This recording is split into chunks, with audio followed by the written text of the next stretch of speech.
Assalamualaikum warahmatullahi wabarakatuh dan salam sejahtera kepada semua para penonton dan para pendengar Malam Mistik. Apa khabar semua? Semoga semuanya dalam keadaan sihat dan sejahtera. Pada malam ini, Brother Fai nak kongsikan satu artifak sejarah. Sebenarnya bukan apalah. Brother Fai ada buat apa ni lah, macam cari-cari video-video lama kan, video-video lama bersama The Haunting Cruise satu ketika dulu. Sekali tengok dalam laptop ada satu rakaman rakaman Brother Fai bercerita seram. Dia dalam bentuk audio lah. Tapi yang rarenya tu, rakaman tu adalah rakaman 10 tahun yang lepas. Sebelum Brother Fai buka channel YouTube lagi. Sebenarnya 10 tahun yang lepas, Brother Fai ada buat ada masuk satu kontes lah, kontes bercerita seram. Tapi mungkin masa tu orang kata macam mana ya, rezeki bukan pada Brother Fai lah. Brother Fai kalah lah dalam kontes tu kan. Dan bila terjumpa balik rakaman tu, alamak, rasa macam kelakar pun ada kan. Sebab masa tu memang terlalu amatur lah kan. Sekarang ni pun bukannya hebat sangat pun, tak berapa hebat pun. Kalau hebat dah lama view berapa K macam orang lain. Macam orang lain ber-K kan. Kitanya satu hari je baru 40, baru 50 view saja kan. Jadi kepada anda semua ya, kepada anda semua yang menonton dan mendengar kisah-kisah seram daripada channel Malam Mistik Bro Fai ni, minta tolonglah, yang belum subscribe tu tolong subscribe. Mana yang dah subscribe tu tolonglah share pada kawan-kawan semua. Brother Fai rasanya dah hampir setahun dah hampir setahun Malam Mistik Bro Fai ni. Jadi yalah, minta tolonglah pada sahabat-sahabat mana-mana follower follower Malam Mistik ni, tolong share channel Malam Mistik ni pada sahabat-sahabat anda ya. Baiklah, cerita yang Brother Fai nak kongsikan ni, Brother Fai pun dah lupa apa tajuk dia. So mari kita dengar kisah dia. Salam sejahtera semua. Pada malam ini saya akan menceritakan kisah yang bertajuk Kain Jenazah di Atas Bumbung. Cerita ini dihantar oleh Haji Sukarti Kandari. Pukul 3 pagi. Hujan renyai-renyai membasahi jalan. Saya yang sedang memandu memperlahankan kenderaan kerana jalan agak licin dan gelap. Ketika itu, saya bersama seorang rakan, Ramlan, dan kami dalam perjalanan pulang ke Kota Tinggi selepas menghantar jenazah ke Mersing. Saya memandu dengan berhati-hati sebab kawasan tersebut begitu gelap. Hanya sekali-sekala saja diterangi lampu jalan. Itu pun di kawasan tertentu seperti di persimpangan. Sedang leka memandu, saya terkejut apabila melihat kelibat seekor haiwan melintas secara tiba-tiba.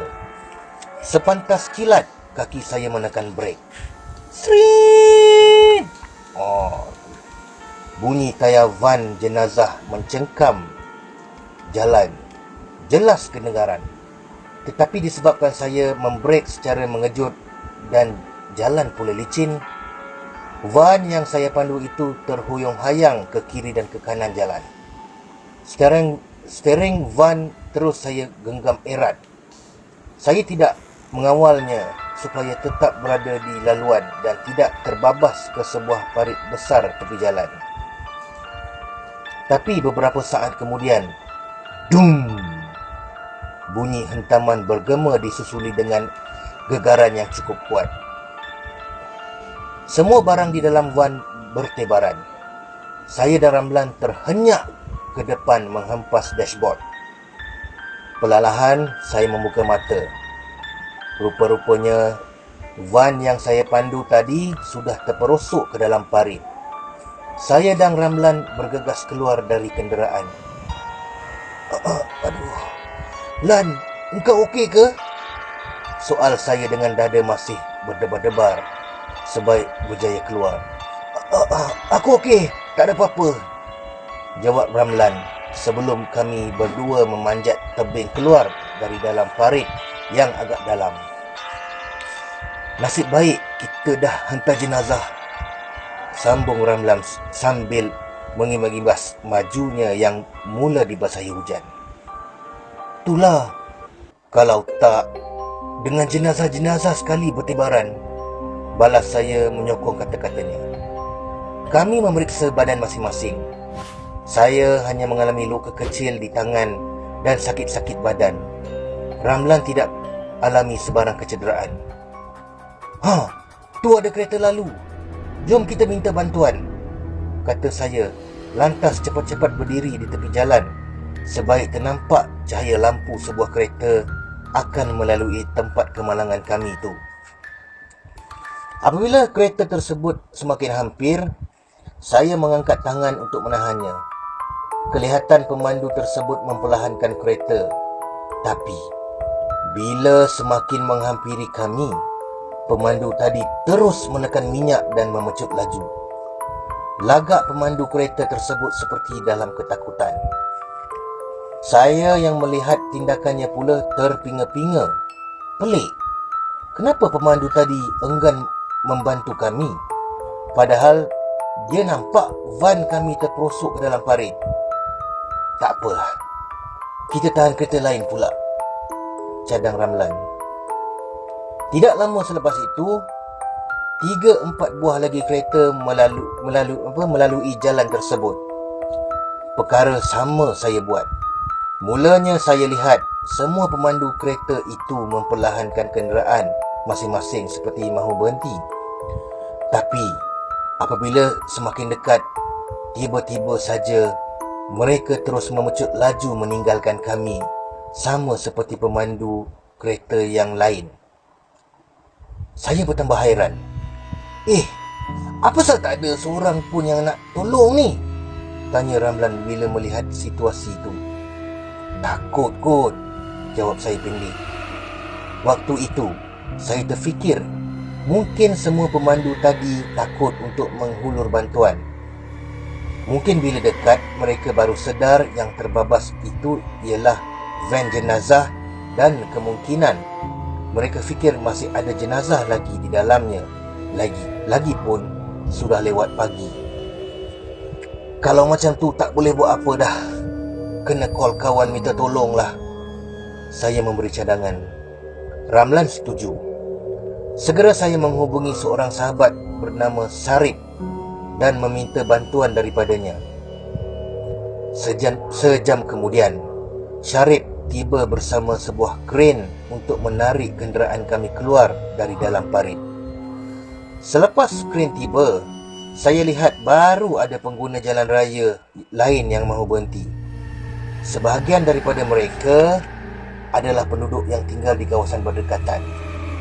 Tapi kebanyakan yang datang itu bukan hendak hulur bantuan, sekadar tolong tengok saja.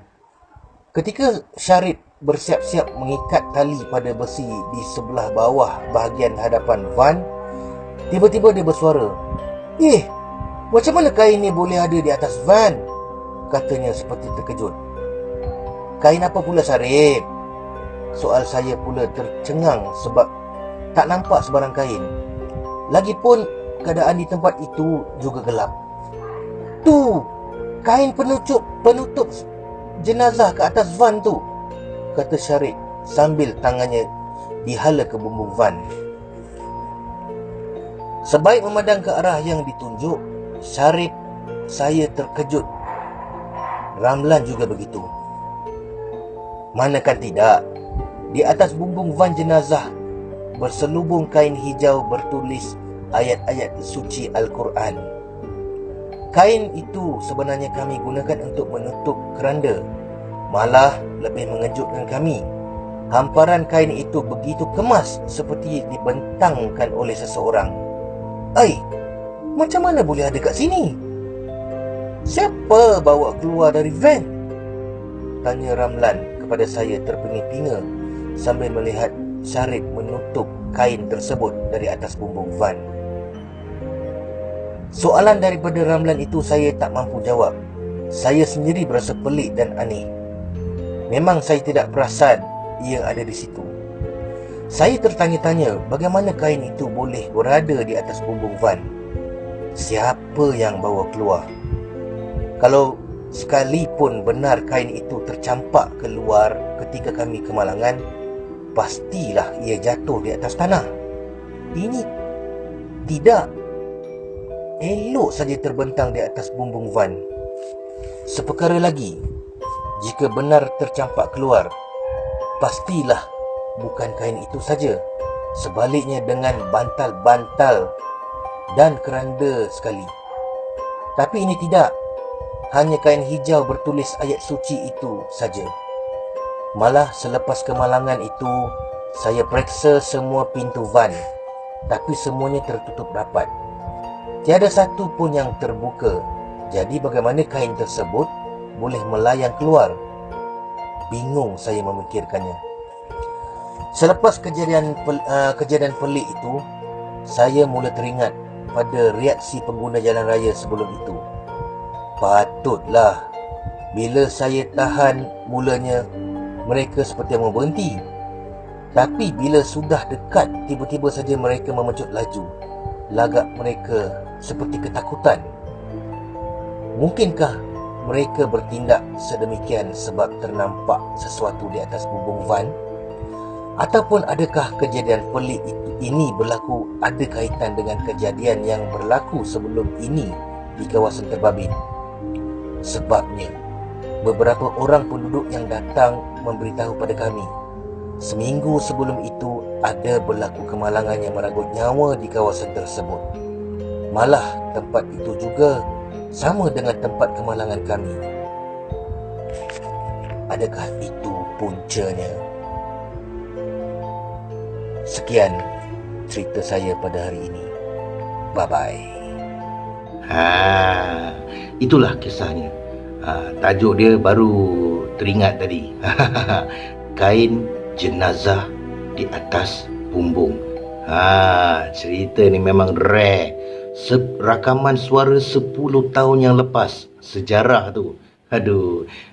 Itulah yang Brother Fai nak kongsikan pada malam ini. So, diharap anda enjoy. Tapi minta maaf jangan kecam sebab masa tu Brother Fai baru je nak belajar untuk menyampaikan kisah seram lah kan. Lepas tu Brother Fai tak ada buat lagi channel YouTube. Just berdiam diri, aktif dengan paranormal, tim paranormal. Selepas start daripada 1 Januari 2021, Brother Fai buat kisah-kisah seram ni berbentuk audio kan. So masa itulah Brother Fai baru belajar lah untuk cara penyampaian. Diharapkan lebih berkesan daripada yang dulu kan. Baiklah, semoga anda terhibur lagi sekali mohon maaf kalau cerita tadi itu penyampaian dia agak kurang kick lah maksudnya